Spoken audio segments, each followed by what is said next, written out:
नमस्कार, जय हिंद आप सभी स्टूडेंट्स को मेरा। आज हम बात करते हैं सेफ्टी का चैप्टर नंबर 10।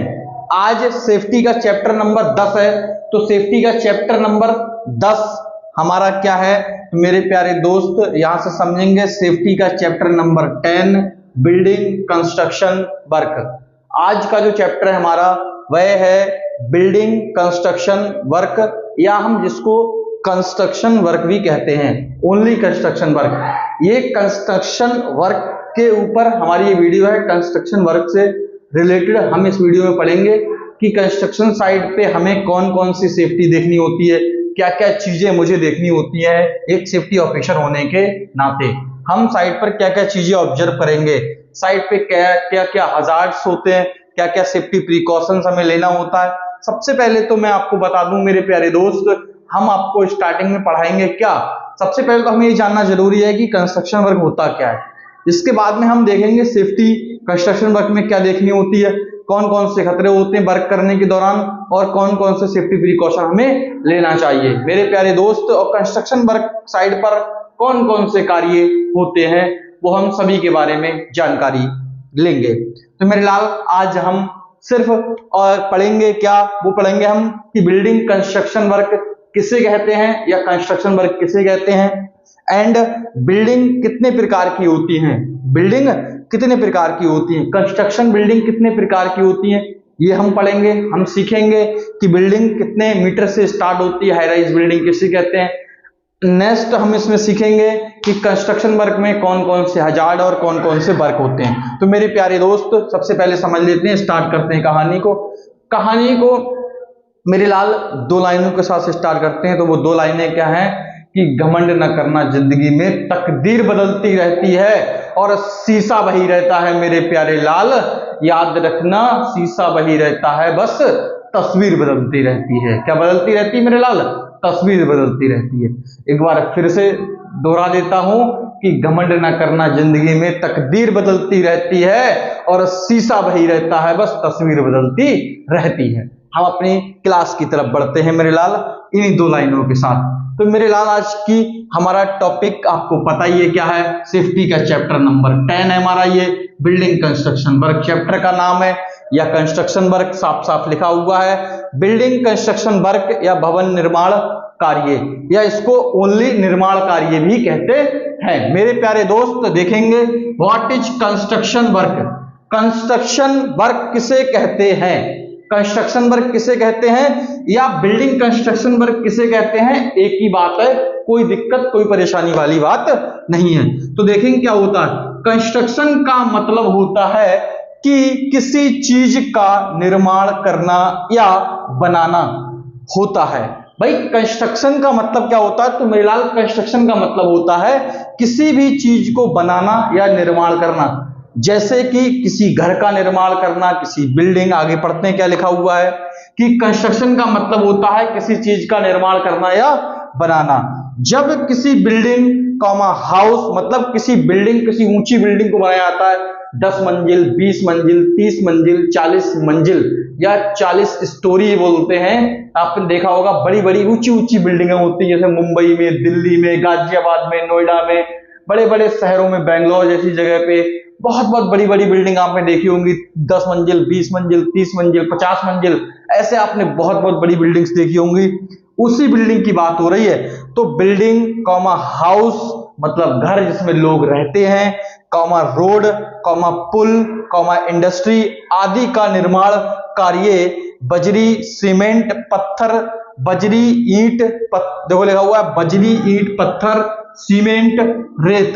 बजरी को बेटा कहते हैं फाइन एग्रीगेट, और ईंट को इंग्लिश में बोलते हैं ब्रिक्स। क्या बोलते हैं? ब्रिक्स। और मैं भी लिख दूंगा, बाद में लिख दूंगा, टेंशन मत लो। पत्थर को बोलते हैं स्टोन, सीमेंट को सीमेंट ही बोलते हैं, सैंड को रेत बोलते हैं हिंदी में, ध्यान रखना। सरिया को इंग्लिश में स्टील कहते हैं। आदि की सहायता से करते हैं तब वह कंस्ट्रक्शन वर्क कहलाता है। मेरे प्यारे दोस्त ध्यान रखना, जब किसी बिल्डिंग, हाउस, रोड, पुल, इंडस्ट्री आदि का निर्माण करने के लिए ईंट, बजरी, पत्थर आदि की सहायता से जो हम स्ट्रक्चर या कोई ढांचा बनाकर तैयार करते हैं उसको कहते हैं मेरे प्यारे दोस्त कंस्ट्रक्शन वर्क। ध्यान रखना बेटा, कंस्ट्रक्शन वर्क किसे कहते हैं, बहुत इजी भाषा में मैंने आपको समझा दिया। इसके बाद हम आगे बढ़ते हैं बिना समय व्यतीत करे, types of building construction work या फिर types of building according to NBC. बात एक ही है, types of building construction building work मतलब types of building according to NBC, मतलब बिल्डिंग कितने प्रकार की होती मेरे प्यारे दोस्त। बिल्डिंग जो होती, बिल्डिंग का मतलब होता है भवन, भवन भवन मतलब जिसमें लोग रहते हैं, वो कितने प्रकार के होते हैं भाई। बिल्डिंग कितने प्रकार की होती है, जगह जगह आप देखते हो बिल्डिंग अलग अलग प्रकार की, बहुत सारी बिल्डिंग, कोई छोटी कोई बड़ी, कोई किसी काम की कोई किसी काम, किसी बिल्डिंग में कोई काम हो रहा है। तो ऐसे ही मतलब बिल्डिंग होती कितने प्रकार की हैं, बिल्डिंग कितने प्रकार की होती है, आज तक आपने नहीं पढ़ा होगा, मैं आपको पढ़ाता हूं बिल्डिंग कितने प्रकार की होती है मेरे प्यारे दोस्त। लिखा हुआ है एनबीसी की फुल फॉर्म क्या होती है, मतलब नेशनल बिल्डिंग कोड के अनुसार बिल्डिंग बेटा 9 प्रकार की होती है हमारे भारत में। भारत में बिल्डिंग को 9 भागों में बांटा गया है। मतलब अगर यहां से एक चीज और लिखना चाहूं तो लिख सकता हूं कि क्लासिफिकेशन ऑफ बिल्डिंग, बिल्डिंग का वर्गीकरण, बिल्डिंग को कितने भागों में डिवाइड किया गया है या बिल्डिंग कितने प्रकार की होती है, एक ही बात है मेरे लाल, ध्यान रखना। ये आगे क्या लिखा हुआ है, टाइप्स ऑफ बिल्डिंग, बिल्डिंग के प्रकार, तो भाई 9 टाइप्स ऑफ लिखा हुआ है यहां साफ साफ कि 9 टाइप्स ऑफ बिल्डिंग, बिल्डिंग 9 प्रकार की होती है, कितनी 9 प्रकार की, 9 प्रकार की। तो एक ट्रिक है, ये ट्रिक क्या है, ट्रिक है भैया रियाब मिस, ये हिंदी में लिखी है, ये इंग्लिश में लिखी हुई है। ये बेटा एक ट्रिक है रियाब मिस, इसी ट्रिक की सहायता से अभी हम आगे चल के बिल्डिंग यहां पे लिखेंगे। बाकी हम आगे बढ़ते हैं और क्या लिखा हुआ है, लिखा हुआ है BOCW की फुल फॉर्म क्या होती है मेरे लाल, building other construction workers. BOCW की फुल फॉर्म होती है, BOCW एक्ट आया था सन 1996 में वर्कर्स के लिए। यह एक्ट वर्कर्स के लिए बनाया गया है, ये नियम कानून वर्कर के लिए बनाए गए हैं। ये BOCW एक्ट के अंतर्गत बेटा कुछ नियम कानून है जो वर्कर्स के लिए साइड पे बनाए गए हैं कि BOCW एक्ट के अनुसार अगर बिल्डिंग कंस्ट्रक्शन का कोई वर्क चल रहा है तो कौन कौन से नियम और कानून फॉलो करने पड़ेंगे, ये हम पढ़ेंगे मेरे लाल आगे। मैंने आपको फिलहाल BOCW की फुल फॉर्म अभी इसलिए लिखा दी, बर्ड ये बार बार यूज होगा इसलिए। मेरे प्यारे दोस्त आगे देखेंगे क्या लिखा है, लिखा हुआ है कि 15 मीटर से अधिक, 15 मीटर से अधिक ऊंची बिल्डिंग को हाई राइज बिल्डिंग कहते हैं। ध्यान रखना, वह बिल्डिंग जो 15 मीटर से अधिक ऊंची होती है उसको कहते हैं हाई राइज बिल्डिंग वर्क। अगर कहीं 15 मीटर से अधिक ऊंची बिल्डिंग का काम चल रहा है तो उसको कह देंगे हाई राइज बिल्डिंग का वर्क चल रहा है, मतलब हाई राइज बिल्डिंग मतलब ऊंची बिल्डिंग का काम चल रहा है। तो ध्यान रखना, वह बिल्डिंग जो 15 मीटर से अधिक ऊंची होती है उसको कहते हैं हाई राइज बिल्डिंग। और मेरे प्यारे दोस्त ध्यान रखना, वह बिल्डिंग जो 15 मीटर या 17.5 मीटर से 15 देखो 15 मीटर या 17.5 मीटर, 17.5 मीटर से अधिक ऊंची होती है उस बिल्डिंग को बेटा मल्टी स्टोरी बिल्डिंग भी कहते हैं। मेरे प्यारे दोस्त ध्यान रखना, आपसे कोई पूछे कि बिल्डिंग वर्क किसे कहते हैं तो याद रखना बिल्डिंग वर्क किसे कहते हैं, तो जब बिल्डिंग को किसी सीमेंट ईंट पत्थर के द्वारा बनाया जाता है तो उसको बिल्डिंग वर्क कह देते हैं और उसी को कंस्ट्रक्शन वर्क कह देते हैं। मेरे लाल ध्यान रखना बहुत अच्छी तरीके से, वही होता है कंस्ट्रक्शन वर्क। आपसे कोई पूछ ले कि बिल्डिंग हाई राइज बिल्डिंग कितनी ऊंचाई से स्टार्ट होती है तो ध्यान रखना 15 मीटर से अधिक ऊंची बिल्डिंग हाई राइज बिल्डिंग के अंतर्गत आती है। अब हम आगे लिखते हैं मेरे लाल कि बिल्डिंग 9 प्रकार की होती है, वो ट्रिक के अनुसार हम याद करेंगे मेरे प्यारे दोस्त, ट्रिक के अनुसार याद करेंगे। तो मेरे प्यारे दोस्त हमारा यहां लिखा हुआ है, आप देख सकते हैं, हमने लिख लिया अपना क्या भाई, बिल्डिंग कंस्ट्रक्शन वर्क। भाई बिल्डिंग कंस्ट्रक्शन वर्क में बिल्डिंग कितने प्रकार की होती है, बिल्डिंग कंस्ट्रक्शन वर्क में बिल्डिंग कितने प्रकार की होती हैं। तो मेरे प्यारे दोस्त ध्यान रखना, बिल्डिंग होती 9 प्रकार की, वो मैंने आपको बता दिया था कि 1 2 3 4 5 6 7 8 9 9 बिल्डिंग होती है, 9 प्रकार की। उनको 9 ग्रुप में बांटा जाता है, group A, group B, group C, group D, group E, group F, group G, group H और ग्रुप आई में बांटा गया है। उनको बिल्डिंग्स को हमारे भारत में ग्रुप में बांटा गया है कि ग्रुप ए में इस प्रकार की बिल्डिंग्स आएंगी, ग्रुप बी में इस प्रकार की बिल्डिंग्स आती हैं। तो वो बिल्डिंग्स को ग्रुप में बांटा गया है मेरे प्यारे दोस्त। यहाँ लिखा हुआ भी है क्लासिफिकेशन या टाइप ऑफ बिल्डिंग, मतलब बिल्डिंग को किस भाग में बांटा गया है, बिल्डिंग के प्रकार। तो भैया ये देख सकते हो आप। इसके बाद में लिखा हुआ है ट्रिक का नेम है रियाब मिश। क्या लिखा हुआ है? रियाब मिश। तो रियाब मिश क्या है ये देख सकते हो, ये हमारी एक ट्रिक है जिसके नाम से हम इसको याद करेंगे। ये है बिल्डिंग के नेम, कौन कौन सी बिल्डिंग होती हैं। तो मेरे प्यारे दोस्त ध्यान से देखना, रियाब मिश हमने ट्रिक लगी थी बहुत ही शानदार, रियाब मिश। इसको एक ट्रिक और बता दूंगा आपको मैं बहुत बढ़िया तरीके से, या तो ये वाली याद कर लेना, ये ना याद कर पाओ तो याद कर लेना भैया, रिया बाबू को मिस करती है, रिया बाबू को मिस करती है। बहुत ही शानदार ट्रिक है, एक बार में याद हो जाएगी आपको मेरे प्यारे दोस्त कि बिल्डिंग कितने प्रकार की होती है। चलिए हम आगे बढ़ते हैं। बिल्डिंग कितने प्रकार की होती है? तो बिल्डिंग होती है बेटा 9 प्रकार की। बिल्डिंग को 9 भागों में बांटा गया है, 9 ग्रुप में डिवाइड किया गया है। तो वो ग्रुप कौन कौन से हैं? Group A B C D E F G H I तक ग्रुप है वो। इसके बाद में देखेंगे ट्रिक के अनुसार, तो ग्रुप ए में आती है रेजिडेंशियल बिल्डिंग, मतलब आवासीय भवन। तो ग्रुप ए में आती है रेजिडेंशियल बिल्डिंग, आवासीय भवन। ग्रुप बी में आती है ई फॉर एजुकेशनल बिल्डिंग, शिक्षित भवन। ग्रुप सी में आती है आई फॉर इंस्टीट्यूशनल, संस्थान भवन जिसको हिंदी में कहते हैं। ग्रुप डी में आती है ए फॉर असेंबली और बी फॉर बिल्डिंग, और भैया उसको कहते हैं सभा भवन। मेरे प्यारे दोस्त ये कॉमा कॉमा लगा हुआ है, इसका मतलब सेम वही बात यहां लिखनी थी, तो वो मैंने ना लिख के सीधे तरफ टिक लगा दिए हैं। इसके बाद ग्रुप ई में अगर बात करी जाए तो बी फॉर बिजनेस, बिजनेस का मतलब हो जाएगा व्यापार भवन। एक होता है ग्रुप एफ में आती है मटेरियल बिल्डिंग, ग्रुप जी में आती है आई फॉर इंडस्ट्रियल बिल्डिंग, और ग्रुप एच में मतलब एस आती है स्टोरेज बिल्डिंग, और ग्रुप आई में आती है हजार्डस बिल्डिंग। मेरे प्यारे दोस्त ट्रिक ध्यान रखना, ट्रिक ध्यान रखना, रियाब और मिस। ये रियाब है इतना, ये मिस। तो रियाब की स्पेलिंग याद कर लेना, REIAB, rehab miss, MISH, REIAB rehab, MISH miss.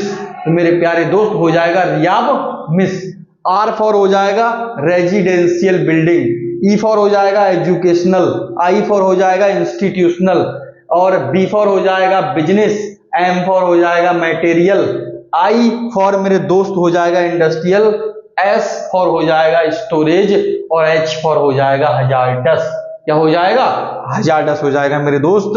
अब समझते हैं कि बिल्डिंग हमने पढ़ ली 9 प्रकार की होती है। ये ट्रिक हो गई रियाब और मिस, ये हमारी ट्रिक हो गई रियाब मिस बिल्डिंग को याद करने की। कंस्ट्रक्शन बिल्डिंग 9 प्रकार की होती है, वो ये बिल्डिंग के नाम हो गए। रेजिडेंशियल बिल्डिंग कौन सी बिल्डिंग होती है? हिंदी में लिखा हुआ है आवासीय भवन, रेजिडेंशियल को बोलते हैं। एजुकेशनल को शिक्षित भवन, बिल्डिंग को हिंदी में भवन कहते हैं। ये चीज खूब अच्छे से याद कर लें आप। एजुकेशनल का मतलब होता है शिक्षित भवन, इंस्टीट्यूशनल का मतलब होता है संस्थान भवन, असेंबली का मतलब सभा भवन, बिजनेस का मतलब व्यापार भवन, मटेरियल का मतलब सामग्री भवन, इंडस्ट्रियल का मतलब औद्योगिक भवन, स्टोरेज का मतलब भंडारण भवन, और हजार्डस का मतलब है खतरनाक भवन। मेरे प्यारे दोस्त खतरनाक भवन। तो समझेंगे क्या? रेजिडेंशियल बिल्डिंग बेटा वह बिल्डिंग होती हैं जिसमें व्यक्ति लोग निवास करते हैं या रहते हैं, जो सोने के काम में आती हैं, जहां व्यक्ति रहता है, अपना जीवन यापन करता है, जिन बिल्डिंग्स बड़े बड़े बिल्डिंग में रह के और भवनों में रह करके, तो उसको कहते हैं मेरे प्यारे दोस्त आवासीय बिल्डिंग, या बोलते हैं रेजिडेंशियल बिल्डिंग। समझ गए क्लियर किसको कहते हैं रेजिडेंशियल बिल्डिंग? एक तो वो बिल्डिंग होंगी जिसमें लोग रहते हैं भैया, चाहे वह ऊंची बिल्डिंग हो, छोटी बिल्डिंग हो, बड़ी बिल्डिंग हो, कोई सी भी हो, जिसमें लोग रहते हैं, जिसमें लोग सोते हैं रात को, अपना जीवन यापन करते हैं, उस बिल्डिंग को कहते हैं रेजिडेंशियल बिल्डिंग। इसके बाद में एजुकेशनल बिल्डिंग, जिस बिल्डिंग में लोगों को, जैसे रेजिडेंशियल में तो आप समझते हैं होटल आते हैं, लोगों के घर आते हैं, ये सब रेजिडेंशियल बिल्डिंग होती हैं। एजुकेशन कौन सी, जहां व्यक्ति को शिक्षा या जिस बिल्डिंग या भवन में व्यक्ति को शिक्षा या ज्ञान दिया जाता है उसको कहते हैं एजुकेशनल बिल्डिंग या शिक्षित भवन, जैसे कॉलेज, यूनिवर्सिटी, स्कूल आदि। मेरे प्यारे दोस्त आगे बढ़ते हैं। इंस्टीट्यूशनल संस्थान भवन, इंस्टीट्यूशनल बिल्डिंग को कहते हैं संस्थान भवन, जैसे कि इंस्टीट्यूशन कौन सी बिल्डिंग होती है, जैसे लाइक का हॉस्पिटल, लाइक का स्कूल, मतलब स्कूल, हॉस्पिटल, मेंटल हॉस्पिटल, इसलिए पागल खाना, जेल खाना, ये सभी जो आपके होते हैं ये आपके आते हैं बेटा इंस्टीट्यूशनल बिल्डिंग, या कोई कोचिंग सेंटर, ट्रेनिंग सेंटर आदि जो होते हैं ये आते हैं आपके संस्थान भवन के अंतर्गत आते हैं। मेरे प्यारे दोस्त ये सब आते हैं आपके, जैसा कि हम समझ रहे थे यहाँ पे, तो हम समझ रहे थे कि इंस्टीट्यूशनल बिल्डिंग किसे कहते हैं, तो संस्थान भवन, जैसे कि मेंटल हॉस्पिटल या नॉर्मल हॉस्पिटल्स जो होते हैं, या फिर जहां व्यक्ति को कोई ट्रेनिंग सेंटर आदि होते हैं उनको कहते हैं इंस्टीट्यूशनल भवन, जहां लोगों को इस प्रकार का कोई इलाज या फिर कोई चीज दी जाती है, जहां लोग रहते हैं इस प्रकार से, उसको कहते हैं इंस्टीट्यूशनल भवन। मेरे प्यारे दोस्त ध्यान रखना, असेंबली बिल्डिंग कौन सी होती है, असेंबली बिल्डिंग वो बिल्डिंग होती है वो जहां बेटा व्यापार किया जाता है। क्या किया जाता है, जिस बिल्डिंग से व्यापार किया जाता है, व्यापार का मतलब है कोई चीज बेची जाती है, बना के बेची जा रही है, कोई कॉर्पोरेट ऑफिस हो गए, ये सभी आपके बिजनेस बिल्डिंग के अंतर्गत आते हैं। जहां इसके बाद आ जाएगा आपका assembly building, sorry assembly building हमारा छूट गया। असेंबली बिल्डिंग क्या होता है, सभा भवन, जैसे लोकसभा, विधानसभा, राज्यसभा, आपके यहाँ पे पंचायत भवन आदि, जहां लोग बैठ के कोई सभा का आयोजन करते हैं, किसी चीज का आयोजन करते हैं, मेरे प्यारे दोस्त उसको कहते हैं असेंबली भवन। आगे अगर हम बढ़े तो लिखा हुआ है मटेरियल बिल्डिंग। मटेरियल बिल्डिंग का मतलब होता है सामग्री भवन, जैसे कि किसी चीज को जहां से बना के, किसी सामग्री को, जैसे लोहा, चांदी, सोना आदि चीजों को बना के, कोई चीज उनकी बना के बेची जा रही है, तो उसको कह देंगे मेरे प्यारे दोस्त, क्या कह देंगे, मटेरियल बिल्डिंग। इंडस्ट्रियल बिल्डिंग कौन सी होती है, इंडस्ट्रियल बिल्डिंग वह बिल्डिंग होती है जिस भवन या बिल्डिंग से कोई इंडस्ट्री बनी हुई है, इंडस्ट्री वहां से कोई सामान प्रोडक्शन किया जा रहा है, कुछ बना के प्रोडक्शन किया जा रहा है, या कहीं इंडस्ट्रियल एरिया जहां इंडस्ट्री, बहुत बड़ी इंडस्ट्री देखी होंगी, वेयर हाउस वगैरह आदि बने हुए होते हैं, वो सभी इंडस्ट्रियल बिल्डिंग के अंतर्गत आते हैं मेरे प्यारे दोस्त। अगला आ जाएगा स्टोरेज भवन। स्टोरेज भवन कौन से होते हैं, जहां किसी चीज को स्टोर किया जाता है। स्टोर करने का मतलब जैसे आपका अनाज का स्टोर, सब्जी का स्टोर, फलों का स्टोर, बहुत बहुत बड़े कोल्ड स्टोरेज, हॉट स्टोरेज होते हैं, तो ये सभी बिल्डिंग जो होती है वो होती है स्टोरेज बिल्डिंग। अगला बात करा जाए हजार्डस बिल्डिंग, खतरनाक भवन कौन से होते हैं, तो हजार्डस या खतरनाक भवन, हजार्डस बिल्डिंग या खतरनाक भवन वो भवन होते हैं मेरे प्यारे दोस्त जो खतरनाक केमिकल जिन बिल्डिंग के अंदर रखे जाते हैं, खतरनाक रासायनिक पदार्थ, विस्फोटक पदार्थ, ज्वलनशील पदार्थ को स्टोर करके रखा जाता है, वह बेटा कौन, क्या कहलाती है, वह कहलाती है हजार्डस बिल्डिंग। मेरे प्यारे दोस्त क्या कहलाती है, वह कहलाती है हजार्डस बिल्डिंग। तो ध्यान रखना, बिल्डिंग होती है बेटा 9 प्रकार की।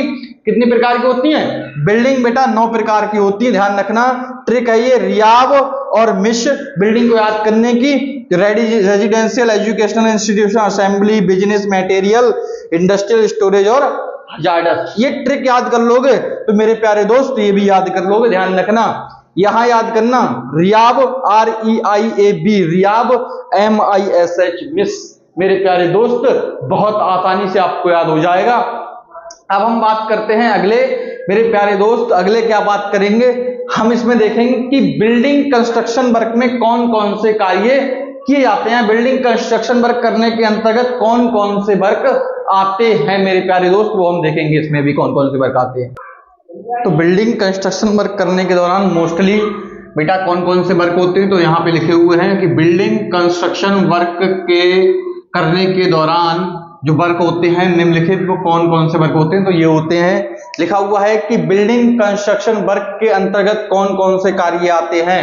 तो ध्यान रखना, जहां बिल्डिंग कंस्ट्रक्शन वर्क होगा या जहां पर कंस्ट्रक्शन वर्क होता है, तो ध्यान रखना वहां पर उस साइड पर ये वर्क जो मेन वर्क होते हैं वो मैंने अभी लिख दिए हैं। जो वर्क मुझे पूरी तरीके से ध्यान आ गए थे और जो वर्क मुझे पूरी तरीके से पता है वो सभी वर्क के बारे में बच्चों मैंने यहाँ पे लिख दिया है बोर्ड पे। तो वो कौन कौन से वर्क होते हैं मोस्टली ध्यान रखना।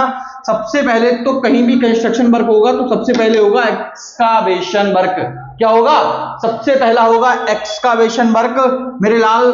हाइट वर्क भी होता है वहां पे, कन्फाइंड स्पेस कार्य भी होता है। कन्फाइंड स्पेस का मतलब है मेरे लाल जमीन के अंदर जाकर के काम करना, किसी पाइप में, पतले पाइप में काम करना, मतलब सकरी जगह पे काम करना जहां ऑक्सीजन की कमी, लाइट आदि की कमी होती है, वो उसको कन्फाइंड स्पेस वर्क कहते हैं। तो कन्फाइंड स्पेस वर्क हम आगे पढ़ेंगे। फिलहाल इसमें ये वर्क आता है कंस्ट्रक्शन वर्क के अंतर्गत। जहां कंस्ट्रक्शन साइड होती है वहां पे कन्फाइंड स्पेस वर्क हो सकता है। वहां पे लोडिंग अनलोडिंग वर्क भी होता है।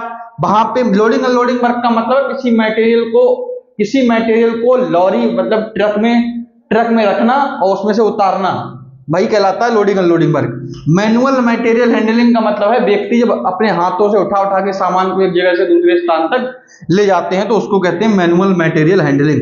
इसके बाद इलेक्ट्रिकल वर्क भी होता है। इलेक्ट्रिकल मतलब बिजली का से कार्य भी किया जाता है। हॉट वर्क भी होता है वहां पर। हॉट वर्क का मतलब गर्म कार्य, जैसे कटिंग, वेल्डिंग, ग्राइंडिंग, ये सभी काम होते हैं वहां पे। इसका स्कैफोल्डिंग वर्क भी होता है। स्कैफोल्डिंग का मतलब होता है पहाड़ बांध के जो काम किया जाता है ना ऊंचाई पे, स्कैफोल्डिंग वर्क उसको कहते हैं। आगे हम पढ़ेंगे इसके बारे में। एक होता है लिफ्टिंग वर्क। लिफ्टिंग का मतलब मैंने आपको बताया था किसी मटेरियल या किसी सामान को जब नीचे से उठा करके ऊपर हाइट पे ले जाते हैं तो उसको कहते हैं लिफ्टिंग वर्क। भाई व्हीकल सेफ्टी भी वहां देखनी पड़ती है हमारे लिए कंस्ट्रक्शन साइट पर। डिमोलेशन वर्क भी होता है वहां पर। डिमोलेशन वर्क का मतलब है बिल्डिंग बनी हुई है उसको गिराना, उसको मतलब ध्वस्त कर देना, गिरा देना, उसको कहते हैं डिमोलिशन वर्क। तो ये सभी वर्क आपको बिल्डिंग कंस्ट्रक्शन वर्क करने के दौरान देखने के लिए मिलेंगे। तो हम इन सभी वर्क के हजार्ड और सेफ्टी प्रिकॉशन के बारे में पढ़ेंगे और पढ़ेंगे कि एक्सकावेशन वर्क करने के दौरान साइड पे कौन कौन सी सेफ्टी देखनी होती है। मेरे लाल हम ये वाले दोनों टॉपिक ऑलरेडी पढ़ चुके हैं। एक्सकावेशन वर्क और हाइट वर्क ये टॉपिक हम ऑलरेडी पढ़ चुके हैं। हम आगे चल के ये सभी टॉपिक अपने पढ़ेंगे। ये सभी टॉपिक हम आगे आने वाले चैप्टर्स में ये सभी टॉपिक हम आगे चल के पढ़ेंगे। फिलहाल मेरे प्यारे दोस्त इन सभी वर्क में मैं आपको थोड़ा थोड़ा सा बताते हुए चलूंगा। वो क्या बताते हुए चलूंगा ध्यान से देखना। एक्सकावेशन वर्क का मतलब होता है खुदाई का कार्य, मैं आपको बहुत पहले ही बता चुका हूं। हाइट वर्क मतलब जो 1.8 मीटर से अधिक ऊंचाई पे जो कार्य किया जाता है उसको हाइट वर्क में कंसीडर किया जाता है। कौन से खतरे होते हैं मेरे लाल, कौन कौन से सेफ्टी प्रिकॉशन होते हैं, पीछे वाली आप हमारी दोनों वीडियो देख लें एक्सकावेशन वर्क की और हाइट वर्क की, उसमें आपका क्लियर हो जाएगा बिल्कुल कि हाइट वर्क किसे कहते हैं। और मेरे प्यारे दोस्त अगला अगर बात करी जाए तो क्या है कन्फाइंड स्पेस वर्क, ये हम आगे पढ़ेंगे कि इसके में कौन कौन से खतरे होते हैं। लोडिंग अनलोडिंग बहुत सिंपल है, इसको कोई इतना पढ़ने की जरूरत नहीं है, फिलहाल फिर भी बता देता हूं मैं। किसी मटेरियल को ट्रक में भरना, ट्रक से खाली करना, वही होता है लोडिंग और अनलोडिंग वर्क। मतलब लोड कर दिया तो लोडिंग वर्क, उसको खाली कर दिया उसमें से तो उसको अनलोडिंग वर्क कहते हैं। वो भी दो तरीके से किया जाता है, एक तो मशीन के द्वारा, एक व्यक्ति के द्वारा। व्यक्ति भी कभी कभी देखा होगा मटेरियल को खाली करते हैं और मशीन भी खाली करती है भारी मटेरियल को। मैनुअल मटेरियल हैंडलिंग क्या होता है, जब व्यक्ति हाथों से उठा के मटेरियल को एक स्थान से दूसरे स्थान तक ले जा रहे होते हैं तो उसको कहते हैं मेरे प्यारे दोस्त मैनुअल मटेरियल हैंडलिंग। बिजली का कार्य, बिजली के जितने भी काम चलते हैं कंपनी में सभी इलेक्ट्रिकल वर्क में आते हैं। सभी के बारे में एक एक करके हम सभी के हजार्ड्स पढ़ेंगे और सभी के सेफ्टी प्रिकॉशन पढ़ेंगे मेरे प्यारे दोस्त। फिलहाल याद रखें कंस्ट्रक्शन वर्क करने के दौरान ये सभी वर्क होते हैं। स्क्रीनशॉट ले लें मेरे प्यारे लाल, ध्यान से स्क्रीनशॉट ले लें, ले लिया होगा उम्मीद करता हूं। बेटा पूरी वीडियो जरूर देखा करें, आप लोग पूरी वीडियो नहीं देखते हो, पूरी वीडियो जरूर वॉचिंग करें। पल्ले पढ़ने वाला नहीं है कुछ, अगर स्किप कर करके और तेज तेज पढ़ोगे कुछ समझ में नहीं आएगा। पूरी वीडियो वॉचिंग करें, मजाक नहीं सीरियस बोल रहा हूं। अगर सिलेक्शन चाहिए है, अगर नौकरी करनी है तो मेरे लाल याद रखो पूरी वीडियो देखा करो, सिलेक्शन तभी हो पाएगा। आधे अधूरे काम करोगे, जितनी परसेंट मेहनत करोगे याद रखना नौकरी भी उतनी परसेंट ही चांस होते हैं। नौकरी के लिए अपनी मेहनत अगर 100% दोगे तो बेटा नौकरी भी 100% आपको मिलेगी, और 100% नहीं दोगे तो उम्मीद भी मत करो सामने से कि 100% मिलेगा। मैं आपको समझाना था, मैंने समझा दिया। नमस्कार, जय हिंद मेरे प्यारे बच्चों। अगले वीडियो में मैं आपको मिलता हूं नेक्स्ट वीडियो में। कल इसी चैप्टर की वीडियो आएगी। वो क्या आएगी, वो वीडियो आएगी, ये सेफ्टी का हमारा कंस्ट्रक्शन सेफ्टी का पार्ट 1 हो गया। कल इसके हजार्ड और सेफ्टी प्रिकॉशन के बारे में पढ़ेंगे कि इसके दौरान कौन कौन से हजार्ड होते हैं और कौन कौन से प्रिकॉशन लेना है। कॉमन जो हजार्ड है वो मैं आपको पढ़ा दूंगा सभी। फिलहाल इतने वर्क होते हैं जो आपके लिखे हुए हैं। बाकी मिलते हैं नेक्स्ट वीडियो में मेरे प्यारे बच्चों। तब तक के लिए आप सभी लोग मस्त रहें, स्वस्थ रहें और सुरक्षित रहें, मैं आशा करता हूं।